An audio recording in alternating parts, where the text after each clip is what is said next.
this discussion is about re-earning. Have you ever heard the expression re-earning in business? Well, think about it. Over the last several years, how many clients, residents, patients, whatever your business model may call them, have you lost? Perhaps no fault of your own. And every now and then they pop up into your head. Well, what I want to talk about in this is what you need to be doing to make sure you don't close the lid on something until you absolutely have to. Because all too often, business can be re-earned.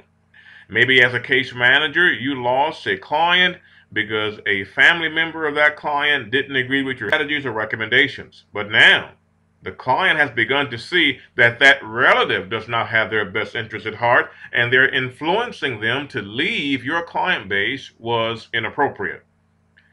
If you are not maintaining regular communication with that client, perhaps they will feel they're no longer welcomed in your fold. Or maybe there was a resident who lived in your assisted living program and a relative preferred they not live there, knowing there were less expensive accommodations elsewhere, and now it has become obvious that those less expensive accommodations are not meeting the needs of this person.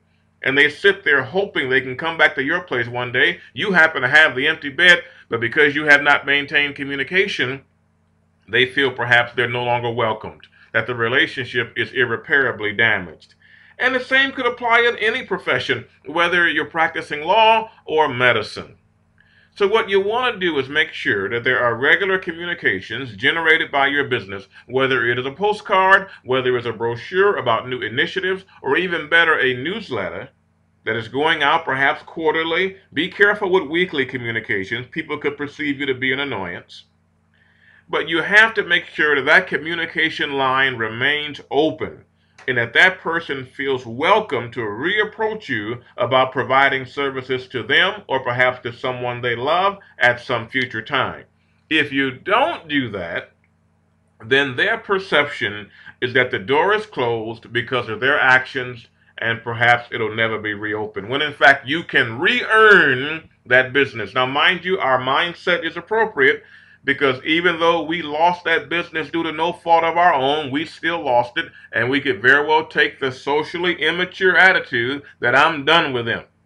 Well, unless they were trouble for you or regular creators of liability, not a good idea to close that door.